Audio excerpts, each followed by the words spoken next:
ഹരി ഓം. എല്ലാവർക്കും എൻ്റെ ഹൃദയം നിറഞ്ഞ പ്രണാമം.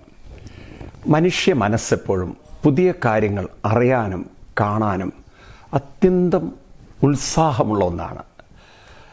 നാം ഒരു യാത്ര ചെയ്യുമ്പോൾ തന്നെ പുതിയ കാര്യങ്ങൾ കേൾക്കാൻ അറിയാൻ എത്രമാത്രം താല്പര്യമാണ് നമ്മുടെ മനസ്സിന്. ഇത് തന്നെയാണ് നമ്മുടെ മനുഷ്യ മനസ്സിന് പുതിയ കാര്യങ്ങൾ കണ്ടെത്താൻ കഴിവ് നൽകുന്നത്. പ്രത്യേകിച്ച് നമ്മുടെ പുരാണങ്ങളിലും ഇതിഹാസങ്ങളിലും ചരിത്രങ്ങളിലും പറഞ്ഞിരിക്കുന്ന സ്ഥലങ്ങളിലേക്കുള്ള യാത്ര, അതിലെല്ലാം എഴുതി വച്ചിരിക്കുന്ന പോലുള്ള ഒരു ദൈവീകത നേരിട്ട് അനുഭവിക്കാൻ എല്ലാ മനസ്സിനും വലിയ താല്പര്യമുണ്ട്. യാത്ര ഇഷ്ടപ്പെടാത്തവരായിട്ട് ആരുമില്ല.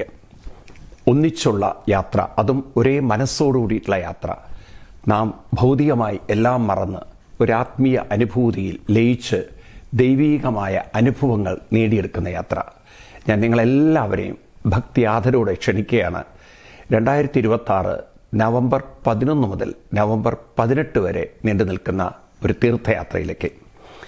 ഈ തീർത്ഥയാത്രയിൽ നാം സന്ദർശിക്കുന്ന സ്ഥലങ്ങൾ പുരാണങ്ങളിലൊക്കെ പ്രസിദ്ധമായ, ഇന്നത്തെ ഒന്ന് ജാർഖണ്ഡിലെ ഏറ്റവും പ്രസിദ്ധമായ വൈദ്യനാഥ ശിവക്ഷേത്രം. 12 ജ്യോതിർലിംഗങ്ങളിൽ പ്രസിദ്ധമായ ഒന്നാണ് ജാർഖണ്ഡിലെ ദേവഘർ, ദിയോഗർ എന്നൊക്കെ പറയുന്ന സ്ഥലത്തുള്ള വൈദ്യനാഥ ശിവക്ഷേത്രം. ഈ ശിവക്ഷേത്രത്തിന് മറ്റ് ജ്യോതിർലിംഗങ്ങൾക്ക് ഇല്ലാത്തൊരു പ്രത്യേകത ഉണ്ട്. പുരാണത്തിലെ ഒരു കഥയിൽ നിന്ന് രൂപപ്പെട്ടതാണ് ഈ ക്ഷേത്രം. പുരാണത്തിലെ കഥ എന്താണെന്ന് വെച്ച് കഴിഞ്ഞാൽ, ലങ്കാധിപതിയായ രാവണൻ വലിയ പരമശിവഭക്തനായിരുന്നു. അദ്ദേഹം കൈലാസത്തിലെത്തി താൻ തന്നെ രചിച്ച ശിവതാണ്ഡവ സ്തോത്രം ചൊല്ലി ശിവനെ പ്രീതിപ്പെടുത്തി. അത്യന്തം സന്തുഷ്ടനായ പരമശിവൻ ഏറെ പ്രീതിയോടുകൂടി അദ്ദേഹത്തിന് ഒരു ശിവലിംഗം കൊടുത്തു എന്നാണ്. എന്നിട്ട് പറഞ്ഞു, ഈ ശിവലിംഗം നീ വേറെ എവിടെയും വെക്കരുത്, ഇത് ലങ്കയിൽ തന്നെ കൊണ്ടുപോയി സ്ഥാപിക്കണം, എൻ്റെ അനുഗ്രഹം അനസ്യൂതം നിൻ്റെ കൂടെ ഉണ്ടാവുന്നു. അങ്ങനെ ആ ശിവലിംഗവുമായിട്ട് രാവണൻ ലങ്കയിലേക്ക് യാത്രയാണ്. പോകുന്നത് ജാർഖണ്ഡിലുള്ള ദേവഘർ എന്ന് പറയുന്ന ദിയോഗർ എന്ന് പറയുന്ന സ്ഥലത്തിലൂടെയാണ്. അപ്പം അവിടെ എത്തിയപ്പോഴേക്കും രാവണന് വൈകുന്നേരമായി. അപ്പം അദ്ദേഹത്തിന് സന്ധ്യാവന്ദനം ചെയ്യാൻ ഈ ശിവലിംഗം എവിടെയെങ്കിലും വെക്കാൻ പറ്റുമോ? പറ്റില്ല. കാരണം അത് ഭൂമിയിൽ ഉറച്ചു പോകും, പിന്നെ കിട്ടില്ല. അപ്പം ഈ ശിവലിംഗം എന്ത് ചെയ്യും? അപ്പോഴാണ് അവിടെ പശുവിനെ മേയിച്ചുകൊണ്ടിരുന്നൊരു കുട്ടിയെ കാണുന്നത്. കുട്ടിയെ വിളിച്ചു, അടുത്ത് വരാൻ പറഞ്ഞു. എന്നിട്ട് ഈ ശിവലിംഗം ഏൽപ്പിച്ചു. കുട്ടി പറഞ്ഞു, ഞാൻ കുറച്ച് നേരെ കാത്തിരിക്കുള്ളൂ, അത് കഴിഞ്ഞാൽ ഞാൻ എൻ്റെ പാട്ടിൽ പോകുന്നു. ഇദ്ദേഹം സന്ധ്യാവന്ദനത്തിനൊക്കെ പോകുന്നു.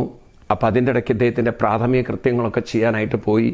അതൊക്കെ കഴിഞ്ഞ് സന്ധ്യാവന്ദനമൊക്കെ കഴിഞ്ഞ് തിരിച്ചു വരുമ്പോഴേക്കും ഏറെ വൈകിപ്പോയി. തിരിച്ചു വന്നപ്പോൾ കുട്ടിയെ കാണുന്നില്ല.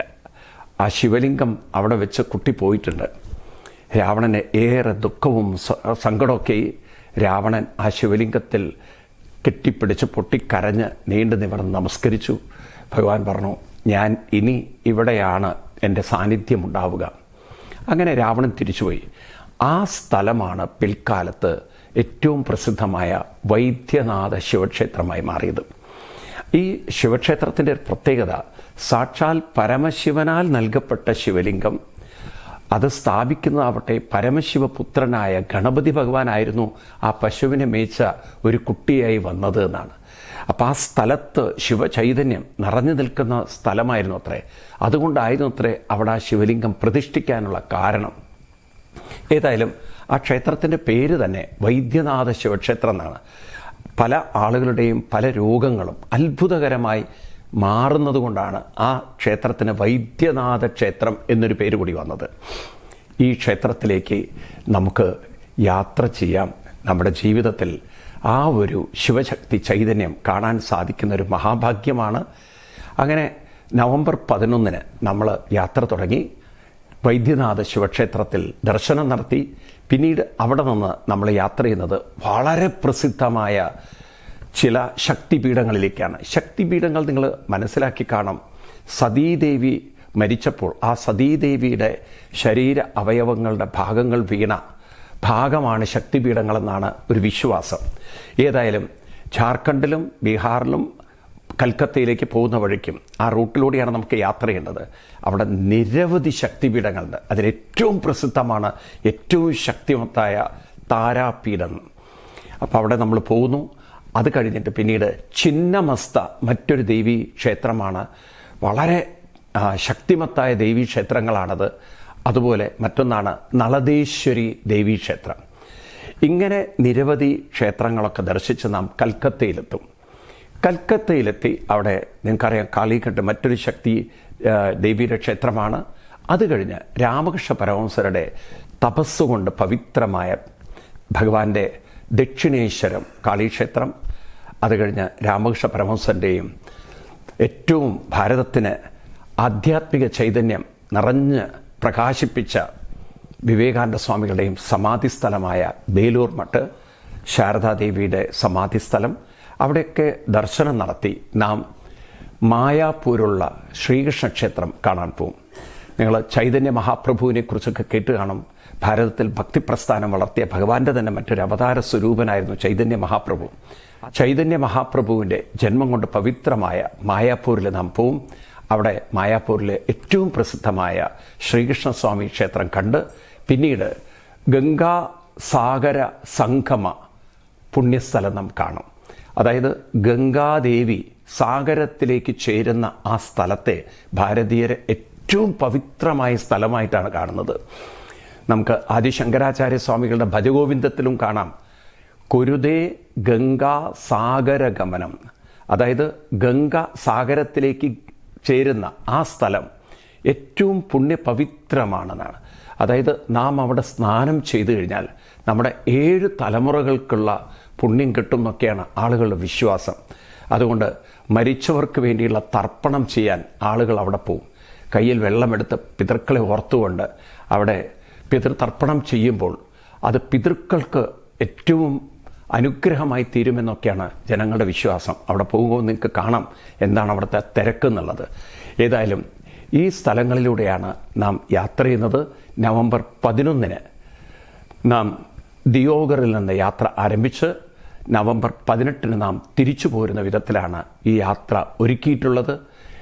ട്രെയിനിലൂടെയും അതുപോലെ ഫ്ലൈറ്റിലൂടെയും യാത്ര ചെയ്യാനുള്ള സൗകര്യം ഒരുക്കിയിട്ടുണ്ട്.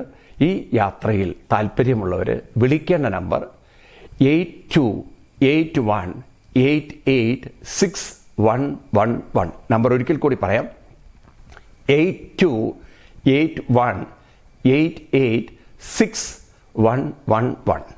മറ്റൊരു നമ്പർ 9497033999. നമ്പർ ഒരിക്കൽ കൂടി പറയാം, 9497033999. മറ്റൊരു നമ്പർ കൂടി പറയാം, 8281882111. നമ്പർ ഒരിക്കൽ കൂടി പറയാം, 8281882111. എല്ലാവർക്കും ഈ യാത്രയിലേക്ക് സ്വാഗതം.